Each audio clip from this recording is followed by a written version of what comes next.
So, President Biden scheduling a PR blitz to reassure the public after last week's debate as the White House faces a flurry of questions on the president's fitness for office. I wonder if there's been any consideration given to releasing a more robust set of medical records or something to show his mental acuity. Do you see these as legitimate questions? And also, are you being straight with the American people? Have you ever seen the president have a bad night like we saw on the debate stage? What medications was he taking in the days or hours leading up to the debate? Well, on the president's upcoming schedule, a taped interview with ABC on Friday, a solo press conference next week, and a meeting with Israeli Prime Minister Benjamin Netanyahu later this month. Let's bring in Will Cain and Howard Kurtz to talk about it. Good morning, gentlemen. Good morning. Okay. Shannon? That interview on ABC is supposed to be with George Stephanopoulos, as we know it. Now, here he is talking to Nikki Haley last year when she was raising concerns about President Biden's fitness. There is no way that Joe Biden's going to finish his term. I think Kamala Harris is going to be the next president, and that should send a chill up every American spine. But I also think the fact that we have a primary. Excuse me 1 second, Ambassador. How do you know that Joe Biden's not going to finish his term? What is that based on? You ask Americans, do you think he's going to finish his term? So, Will, from the time that interview happened to the debate the other night, do you think that President Biden changed significantly, or that George Stephanopoulos knew last year there was trouble?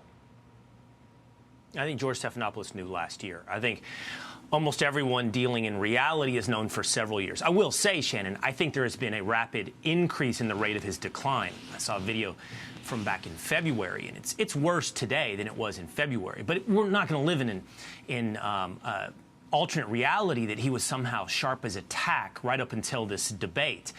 What you're seeing there is the alternate reality, the lie painted by the mainstream media. All of a sudden, they've come to Jesus, and the knives are out. I mean, they are really coming after Joe Biden. And so you ask yourself, if you didn't know for all this time, but now you're willing to admit the truth, is it the concern for the country? Were you concerned about the guy leading this country and whether or not he was up to the challenge? Or are you just concerned about an election? I think they're just concerned about losing. Yeah, and to that point, let me read something from Jill Abramson, former New York Times editor, saying this: "It's clear the best news reporters in Washington have failed in the first duty of journalism to hold power accountable. The president's decline was a super hard story to report, even by those who wanted to get it.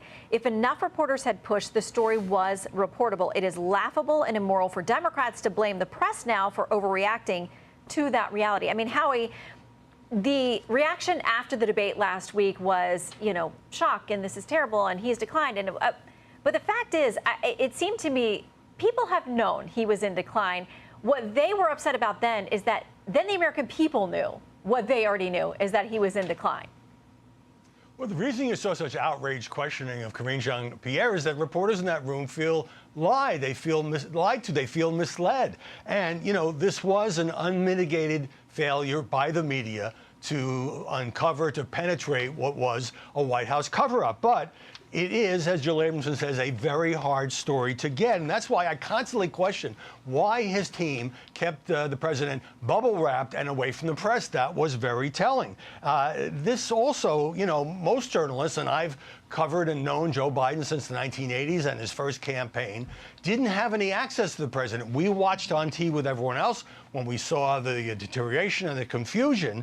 But, the White House would also push back very hard at any age-related story. And look at the denunciations of the Wall Street Journal piece just a few weeks ago, which accurately reported that behind closed doors, Biden was slipping.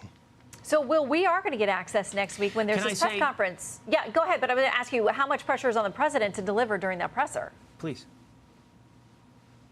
Okay, I want to address the media, and then I'd love to address the president and the Democratic Party. So first, Howie, I think we can admit a couple of things are true at the same time.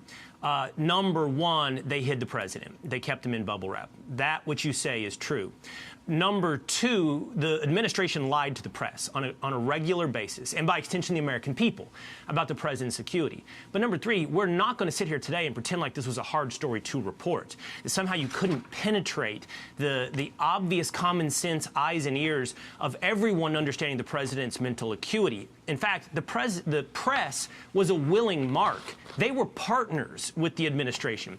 The AP, the New York Times, the Washington Post, NPR, they all ran stories a week and a half ago about cheap fakes when it came to videos showing us, again, our eyes and our ears, the reality when it came to President Biden. I have no patience for the press. I have no forgiveness for the press.